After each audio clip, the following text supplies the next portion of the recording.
படி sir. Sir நான் சொல்றேன் சார், நாங்க வந்து இந்தி எதிர்க்கல சார். நான் பலமுறை மாதேஷ் கிட்ட பேசிட்டேன். சத்தியமா சொல்றேன் சார், எனக்கும் இவனுக்கு எந்த சம்மந்தமும் இல்லை சார். பெங்களூர்ல தான் நான் வந்தேன், உங்களுக்கு தெரியும் 92ல. அப்போ நான் 10th அப்ளை பண்றேன் சார். அப்போ எக்ஸாம் நான் அட்டன் பண்ணி ஒரு 2 மாசம் எக்ஸாம் வந்து ஃபைனல் எக்ஸாம். அப்போ தமிழ் எழுத சொல்றாங்க.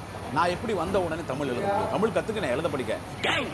பிச்சைக்காரன் நாயே, உன் மூஞ்சிய பார்க்கும்போதே எனக்கு தெரியும்டா. நீ 2 மாசத்துல தமிழ் எழுத படிக்க கத்துக்கிட்ட, ஆனா எக்ஸாம் எழுத தெரியாது.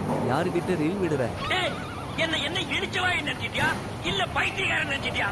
இல்லன்னா குடிய வச்சு மொத்தமா நான் போலாம் நினைச்சியா? இந்த பாரு, உன்னை நான் விட மாட்டேன். படுக்க வச்சு உன் மூஞ்சில ஈயம் பூசாம விட மாட்டேன். இந்த பையன் கன்னடா படிச்சிருந்தான்.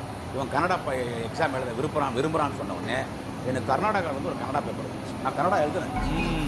இந்த காரி மூஞ்ச கதையெல்லாம் ஒரு காவிய கதை மாதிரி இங்க வந்து சொல்லி அங்க டைமை வேஸ்ட் பண்ணுகிறேன். போட மரியாதையா.